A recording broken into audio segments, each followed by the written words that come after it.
vezes nas nossas conversas aqui no centro, nós percebemos que as pessoas não têm noção de como é que a doutrina espírita ela foi compilada. Como é que Allan Kardec chegou a este escopo de informações? Como é que isso tudo chegou até nós de uma forma tão bem elaborada?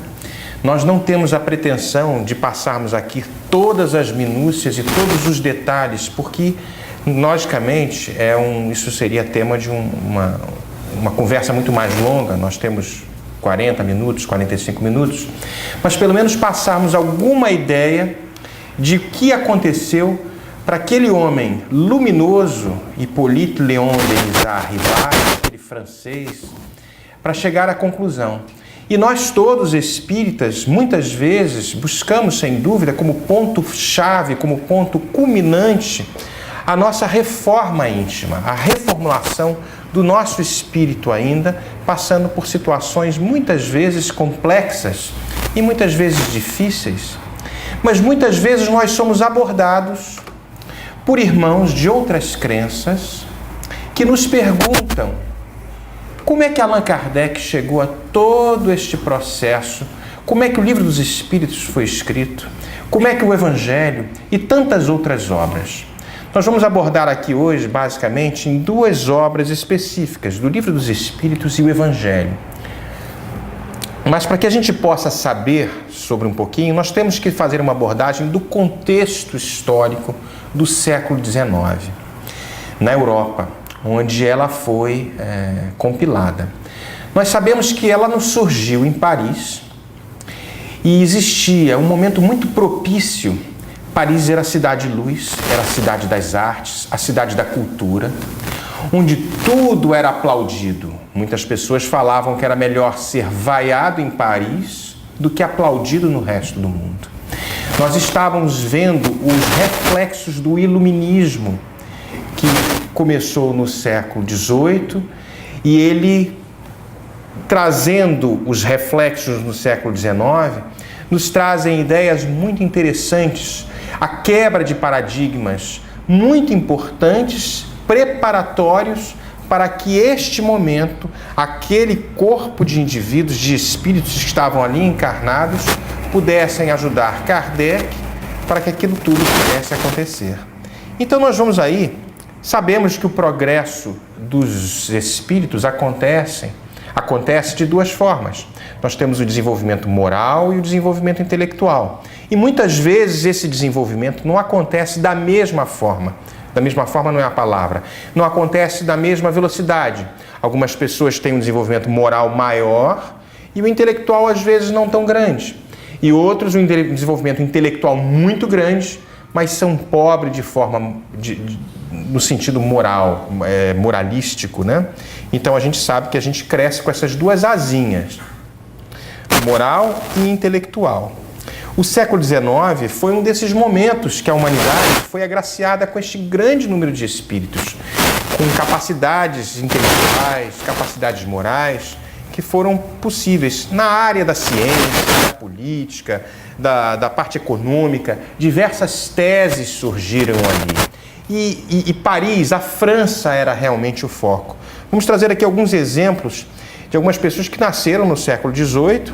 Por exemplo, Voltaire, que era um poeta, ensaísta, dramaturgo, filosófico, historiador. Não vou me prender neles, não vou só citar alguns nomes. Eles não nasceram, eram do século XVIII e século XIX. Responsável por várias reformas na França, liberdade de imprensa, coisa que não existia, tolerância religiosa, nós tínhamos o absolutismo, ou seja, manda quem pode, obedece quem tem juízo. Tributação proporcional, a tributação não era feita de uma forma igual, paga todo mundo a mesma coisa. Tinha que ter uma certa proporcionalidade, quem ganha menos, paga menos, quem ganha mais, paga mais. Então são ideias que a gente já consegue verificar nos dias de hoje. São precursores de um novo momento na civilização humana. Temos aí Montesquieu, político, filósofo, escritor francês, teoria da separação dos poderes, né? Temos outro aí, Rousseau, que era um suíço, filósofo suíço, escritor, teórico político e um compositor musical autodidata, era super inteligente, ele defendia um Estado social legítimo, a legitimidade do Estado, né? Luís XVI, que foi um rei que acabou com o feudalismo, olha que coisa interessante e importante, acabou com a tortura. Hoje é uma coisa abominável, mas naquela época era uma coisa comum. Então nós vamos ver toda uma preparação para que aquelas ideias pudessem, lá na frente, chegar e serem acontecendo realmente. Vários músicos, temos aí Wagner, temos aí Beethoven, Chopin, Rossini, Bellini, são músicos muito importantes. Muitos de vocês conhecem as obras desses aí. Pintores, temos o momento do impressionismo. O impressionismo foi um momento muito interessante, que os pintores antigos, eles prestigiavam a forma.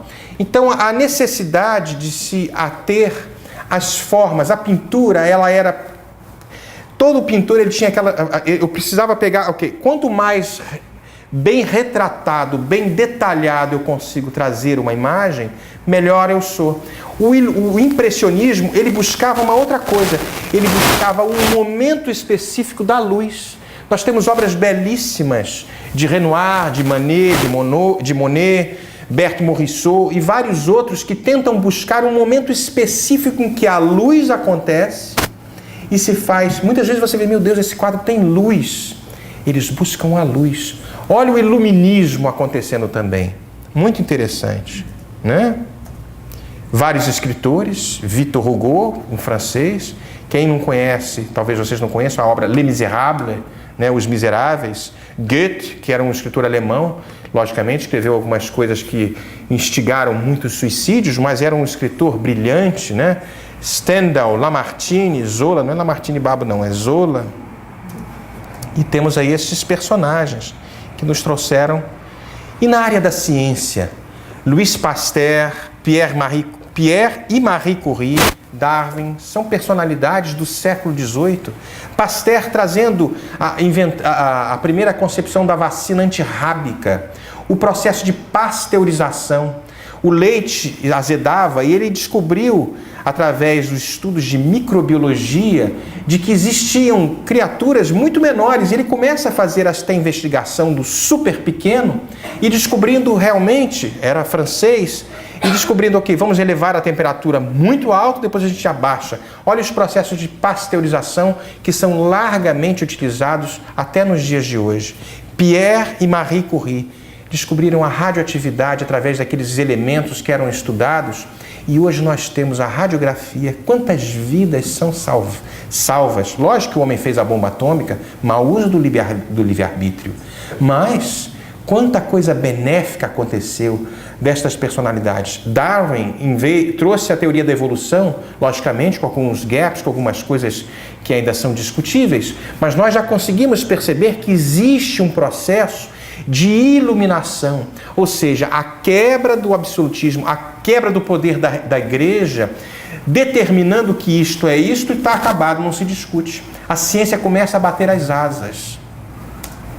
Então, grandes transformações nós verificamos nestes séculos, apoiados principalmente nas ideias renovadoras divulgadas pelos espíritos reformadores encarnados, denominados iluministas e enciclopedistas. Dão-se aos grandes movimentos sociais europeus a queda do absolutismo. Temos aí também os Estados Unidos. Olha só, os Estados Unidos absorveu esse pensamento de uma forma tão pujante, né? Absorvendo as ideias iluministas, e nós vemos a proclamação da independência exatamente como cópia desses ideais no dia 4 de julho de 1776. A Constituição de Filadélfia, modelo das futuras constituições democráticas, todo um preparo, a espiritualidade, a divindade, fazendo com que todo aquele momento estivesse se acertando, se acomodando para que grandes ideias, como grandes ideias vieram, né? Vamos mais à frente. A independência americana repercutiu intensamente na França, acendendo a fagulha que levaria o povo francês à Revolução Francesa, 1789, marco que separa a idade moderna com a idade contemporânea. Mais à frente, Revolução Francesa fez desencadear sucessivos progressos culturais, fazendo o século XIX entrar para a história como o século da razão. Não mais a crença por crer, por postulados dogmáticos. Eu preciso entender, eu preciso compreender para que através da minha razão eu consiga realmente conceber que aquilo ali é verdadeiro. Olha só o que a gente consegue ver lá na frente, Kardec fazendo o mesmo tipo de exercício. No campo da filosofia, vamos passar rápido aqui. O ascendente dos dogmas rígidos da Igreja nas ciências da alma são rejeitados. Nós temos aí suas manifestações, seguem os mesmos princípios da ciência racional e materialista. Negativismo transcendente. Aconteciam fatos negativos também, porque às vezes os movimentos contrários à igreja eram tão fortes, exatamente pelos dogmas como eram impostos, muitas vezes nos afastando da sensação de religiosidade. E aí o homem decreta muitas vezes, pela falta de compreensão disso, uma separação radical da conexão dele com o divino. E nós vamos ver as manifestações, muitas vezes, que são abruptas, extremamente materialistas, mas são momentos específicos do processo evolutivo. O estado teológico e o metafísico são superados pelo positivismo, certeza racional e científica. A fé na ciência passa a ser a verdadeira fé, tornando inúteis a religião e a metafísica. Olha só as manifestações, às vezes, exacerbadas de processos que poderiam ser investigativos e bem analíticos do ponto de vista menos crítico, mas mais conectado realmente com a nossa essência. Nas ciências, nós temos vários avanços. Nós temos a astronomia, a descoberta do planeta Netuno através dos telescópios, microbiologia, Pasteur, como nós citamos aí, adentrando nos processos de microbiologia, descoberta das bactérias. Nós temos aí na física Pierre Marie Curie, como nós falamos, a questão da radioatividade. Temos também a biologia, a teoria da evolução com Darwin, que nós já percebemos também. A parte física, os meios de transporte pela máquina a vapor. Temos a parte social, a ascensão da burguesia rica, tornando-se classe dominante, força política. Logicamente, temos também os processos de exageração, né? No campo da religião, os movimentos políticos confrontam as práticas religiosas da Igreja Católica, ligada em demasia à nobreza governante, abrindo espaço à expansão das igrejas reformadas. Protestantismo. É um século de profundos movimentos, muita coisa acontece. E nós vamos ver em Hydesville, em 1948, no dia 31 de março, um fenômeno acontecendo, trazendo o moderno espiritualismo. Naquela cidadezinha, aquela família protestante, nós temos aquela família, a família Fox, e através de manifestações físicas, estes efeitos aconteciam até o ponto de que a menininha Catherine Fox, uma menininha de 7 anos, pela sua audácia, entre aspas, começa a conversar com aquela entidade que muitos achavam que era o diabo, que estava ali. Tanto é que vários pastores estiveram lá tentando exorcizar a casa, tentando pôr fim àquela situação. A família fica extremamente conhecida e mal vista, mas aquela menininha, com a sua inocência, começa a estabelecer um código que a gente chama de tipologia. E ela estabelece um sim e um não para aquele espírito. Você é um espírito? Se é sim, me dê uma pancada. Se é não, 2 pancadas. E o espírito respondia no sim ou não. Uma pancada para sim, 2 para não. O nível de complexidade desta conversa foi se tornando tão grande, tão complexo, que ela pulou para o alfabeto. Uma pancada é a letra A, 2 pancadas a letra B, 3 a letra C, e ela formava algumas palavras. Até descobrir que aquele espírito se chamava Charles Rosner, que teria sido um mercador assassinado pelos antigos donos da casa para poder roubar as suas mercadorias.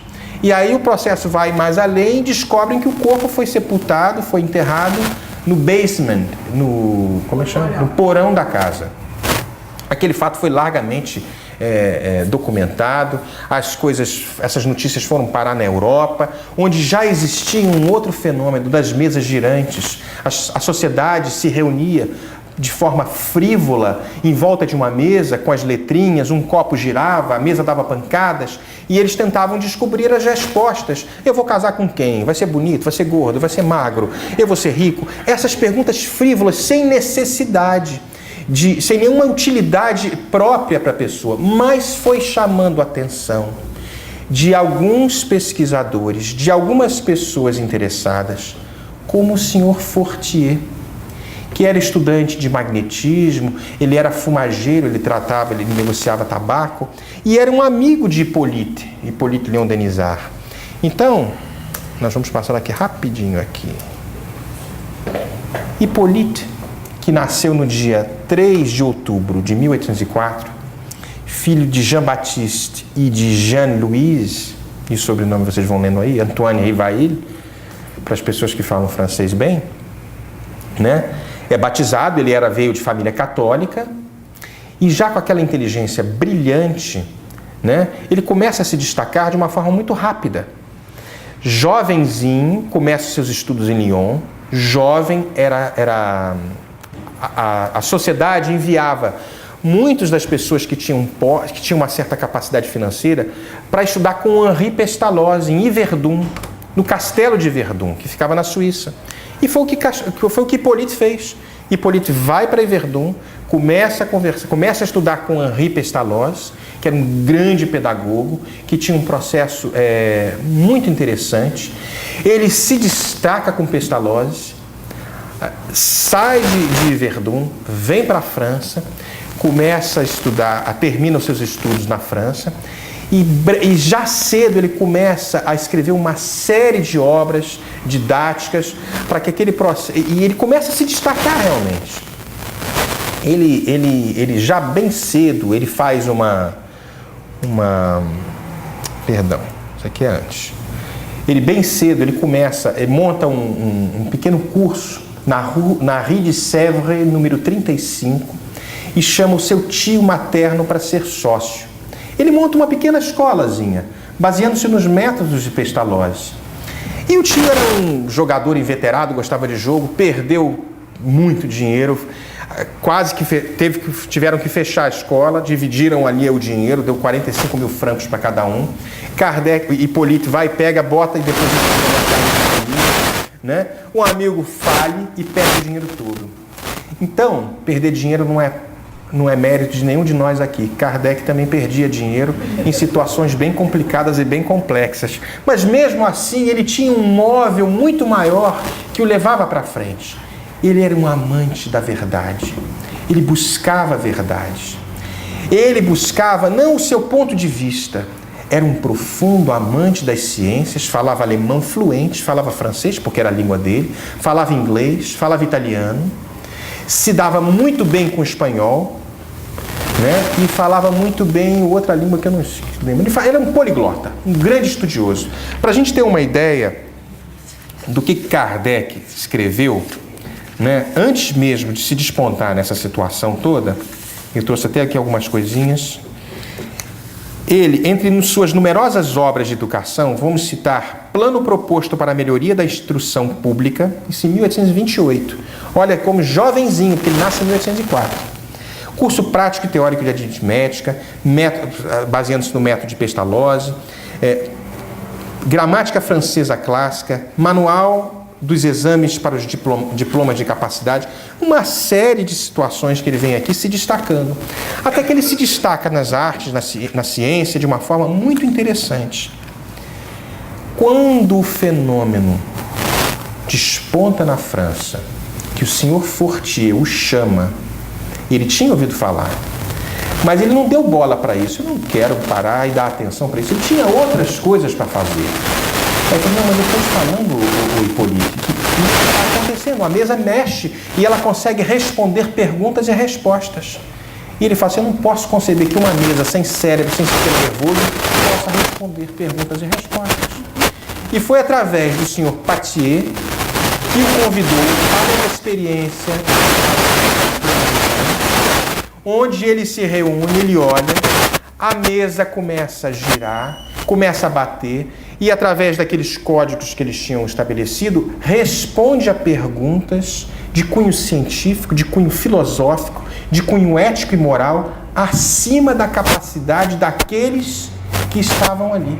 Aquilo fica realmente impressionante para ele. Ele fala, eu não posso conceber que uma mesa responda perguntas com este nível de complexidade. A resposta veio, mas não é a mesa. Somos nós, os espíritos, que estão aqui tentando chamar a sua atenção. E aí ele vai, muitas perguntas ele formula na língua alemã, escreve no envelope, bota fechado e bota no bolso.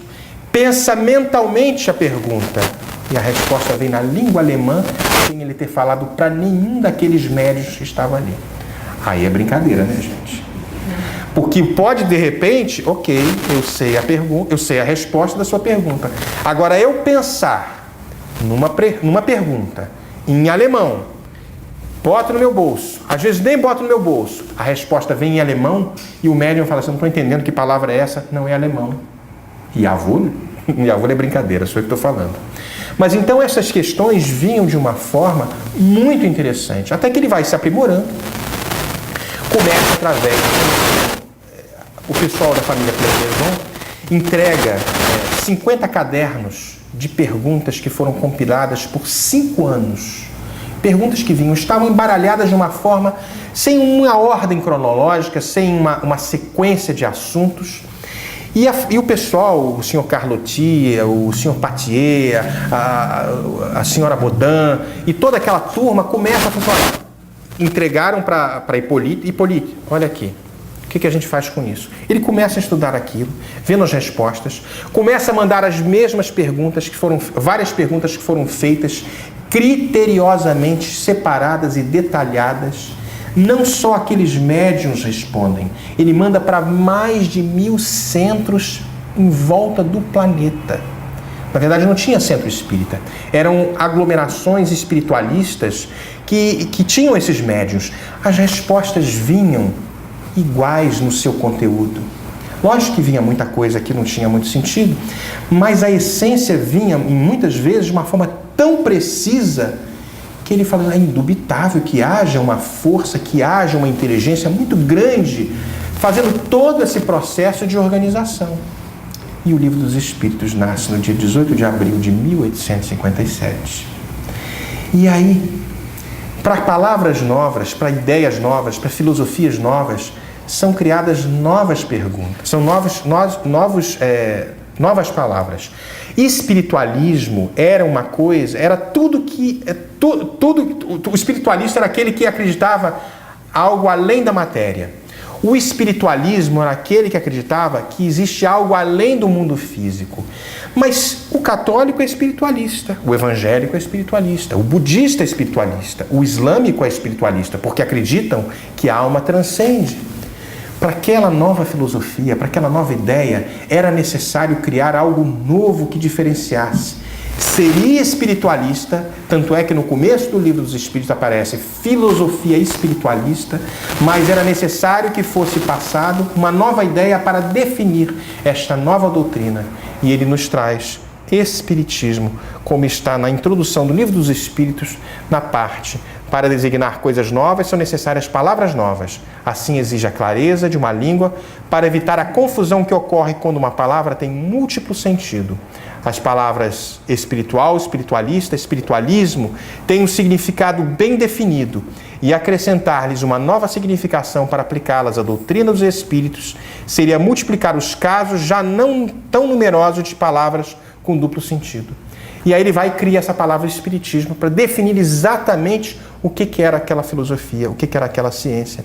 Se nós vamos ver o Evangelho segundo o Espiritismo, como ele foi compilado, de uma forma brilhante, nós vamos ver como é que Kardec separou. A gente abre assim e fala, meu Deus, mas a Bíblia é muito maior. E os 4 evangelhos da Bíblia contêm uma quantidade de informação muito maior do que o Evangelho segundo o Espiritismo. Como é que ele fez para fazer isso? Primeiro, nós podemos dividir as partes, em 5 partes, as matérias contidas nos evangelhos. E a gente botou aqui, os atos comuns da vida do Cristo.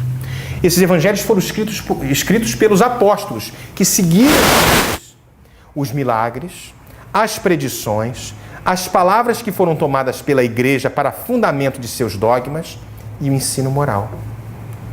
As 4 primeiras têm sido objeto de controvérsias, a última, porém, conservou-se constantemente inatacável. Se a espiritualidade maior, orientando Kardec, Hippolyte Léon Denisard, que depois descobre numa comunicação da família Baudin, numa das situações que ele estava ali, quando um espírito de nome Zéfiro revela a ele que ele teria sido um sacerdote druida que viveu na Gália junto com ele, e que o nome dele teria sido Allan Kardec. Aí ele passa a adotar o pseudônimo de Allan Kardec pelo seguinte: se ele publicasse o Livro dos Espíritos com o nome de Hippolyte Léon Denisard Rivaillon, muitos comprariam, leriam aquilo e falavam: mas Hippolyte que escreveu, então é verdade.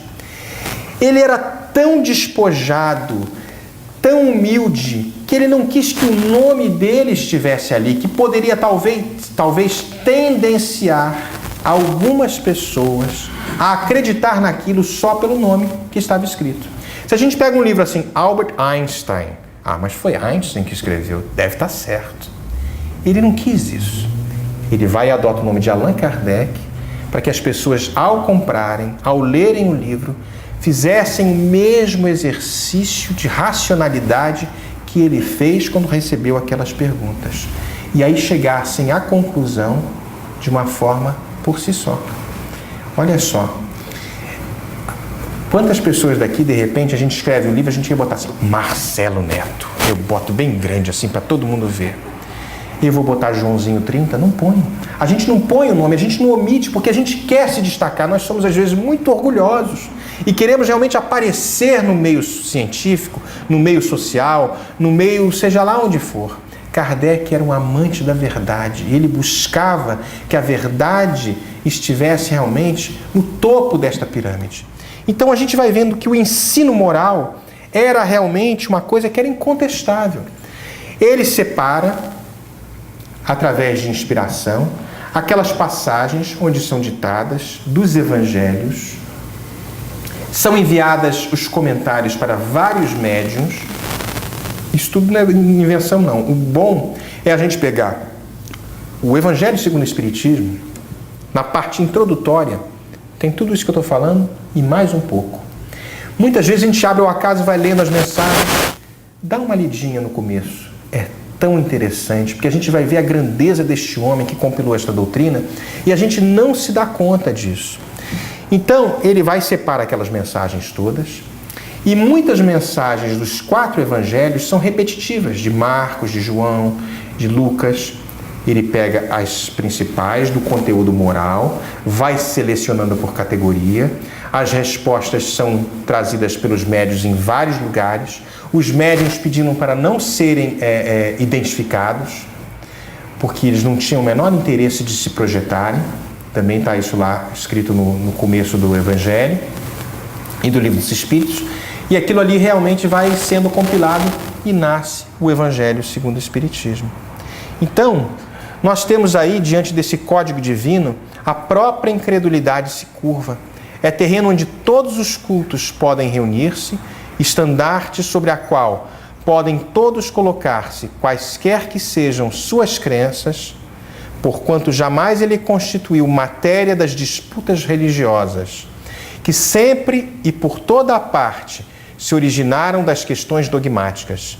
Aliás, se o discutissem as religiões, nele teriam as seitas encontrado sua própria condenação, visto que, na maioria, elas se agarram mais à parte mística do que à parte moral, que exige de cada um a reforma de si mesmo.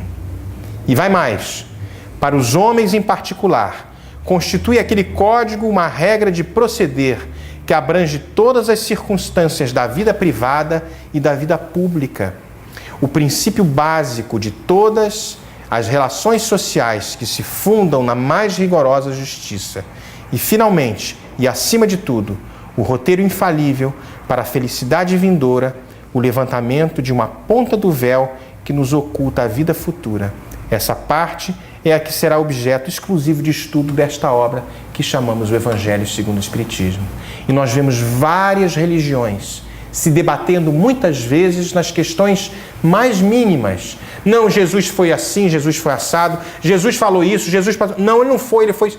Prendamo-nos na questão moral, porque nós vamos vendo as seitas, as religiões, muitas vezes ditas cristãs, se afastando da grande essência de convidar a cada um de nós, que importa se Jesus usou roupa branca, ou roupa cinza, ou roupa amarela, ou roupa verde.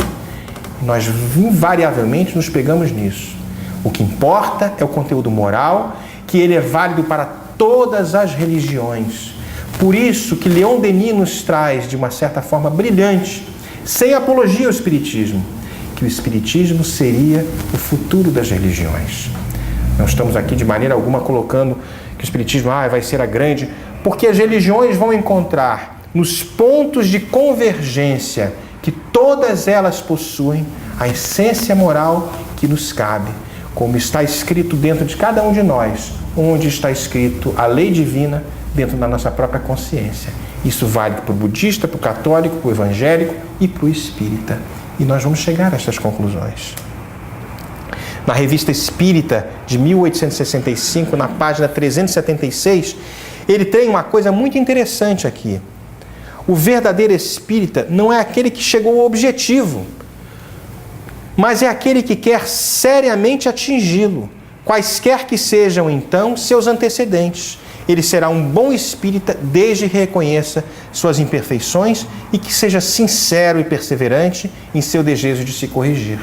Ou seja, a gente busca muitas vezes, fulano já é um santo, já é um anjo, já é um espírita maravilhoso. Sim, e você? Muitos de nós chegaram na casa espírita com graves problemas, com delitos que cometeram, com muitas coisas. Jesus não falava? Eu vim para os doentes, não para os sãos. Somos todos doentes de certa forma. Temos nossas complicações, as nossas situações ainda. Quando Maria de Magdala chega até Jesus, aquela cortesã que atendia os diversos viajantes, se arrepende da situação que ela está, se joga aos pés de Jesus e Jesus vai falar: minha filha, vá em frente, vamos levantar. E ela vai vendo os ladrões e as prostitutas chegariam ao reino dos céus primeiro do que os intelectuais. Porque muitas vezes os intelectuais são tão nariz em pé, tão orgulhosos, no topo da sua prepotência de sabedoria, e aqueles, muitas vezes, na sua humildade, no seu desejo de reforma íntima, cientes da situação em que já se encontram, muitas vezes como um aguilhão que na alma os impulsiona para saírem dessa situação e transformam-se, às vezes, numa encarnação em grandes exemplos de caridade e de humildade. Pessoas que foram muitas vezes assassinos numa vida. Como nós temos aquele exemplo que nós trouxemos uma vez numa palestra, daquele presidiário que estava ouvindo uma palestra daquele nosso amigo César Reis, muitos de vocês já ouviram isso, e ele fala, e ele comenta a passagem das bodas de Canaã, onde Jesus transforma a água em vinho, e ele fala: você acredita mesmo nisso? Acredito. Sai, passa o tempo, e anos, décadas depois, ele encontra ele como um presidente de centro, com uma humildade imensa, verdadeiramente ciente do que tinha que ser feito. Foi um assassino e modificou-se numa existência.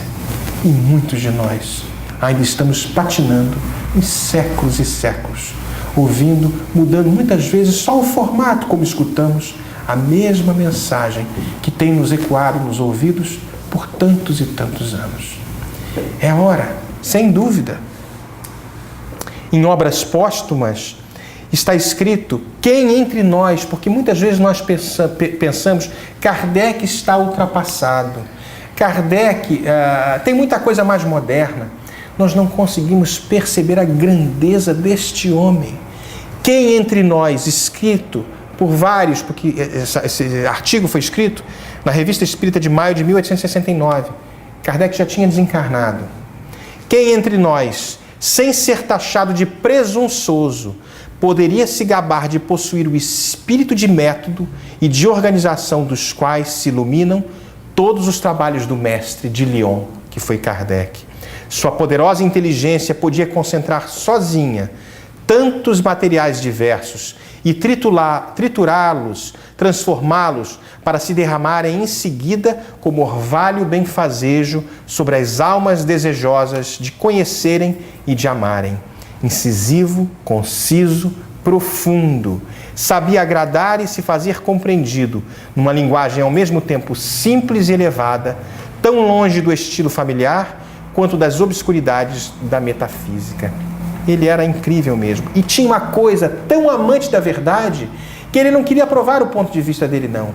E ele tinha esse dito: se eu tenho razão, outros acabarão por pensar como eu.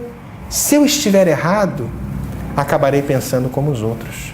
O que significa disso? Não é o meu ponto de vista que vale. Eu sou um amante da verdade. Então, aqui está a doutrina espírita. Estamos expondo ela para todos vocês. Se a ciência provar em algum dia que algo está em detrimento da verdade ou do que realmente deve ser, fiquemos com a ciência e abandonemos este ponto da doutrina dos espíritos. Porque ele era constantemente que buscava algo, ele queria saber o que é isso. Quando, no dia 12 de junho de 1856, na casa da senhora Baudin, ele recebe uma mensagem do Espírito de Verdade e ele faz a pergunta ao Espírito de Verdade que alguns espíritos teriam atribuído a ele esta missão grandiosa. E ele fala de grande missão a um trabalhador, existe uma grande diferença. E o Espírito de Verdade responde: sim, confirmamos o que estamos lhe dizendo. Serás muitas vezes caluniado pelos teus melhores amigos, serás injuriado por muitos, mas tua missão é muito grande. E segue em frente, sempre buscando a verdade. Está numa parte e obras póstumas que está assim: minha missão, 12 de junho de 1856. É o subtítulo que está: minha missão, e a data com que foi recebida na casa da senhora Baudin, se eu não estou enganado. E aí a gente vai vendo isso. E o Consolador Prometido, no Evangelho de João, quando nos traz que o Espírito de Verdade havia dito isso para eles: sim, esta doutrina é o Consolador Prometido. E se me amais, guardai os meus mandamentos, e eu rogarei ao Pai, e Ele vos dará outro Consolador, para que fique eternamente convosco, o Espírito de Verdade, a quem o mundo não pode receber, porque não o vê, nem o conhece. Mas vós conhecereis, porque Ele ficará convosco e estará em vós. Mas o Consolador, que é o Espírito Santo, a quem o Pai enviará em meu nome, vos ensinará todas as coisas e vos fará lembrar de tudo o que vos tenho dito. João, capítulo 14, versículo 15 a 17 até o 20. Estas mensagens ecoam até hoje, nos dias de hoje, nas casas espíritas. E quando nós começarmos a estudar um pouquinho mais sobre a doutrina dos espíritos, que tem como objetivo principal nos reformarmos intimamente, para que possamos ser homens de bem, e da mesma forma como aqueles espíritos que vieram no século XVIII, no século XIX, trazendo uma mensagem arrebatadora, rompendo novos paradigmas, talvez seja a hora da nossa vez, com as grandes transformações que vamos impor a nós mesmos. Como disse Gandhi, sejamos a mudança que queremos ver no próprio mundo, e seremos reconhecidos por muitos nos amarmos. Não como uma frase decorada, com estudos que fazemos aqui.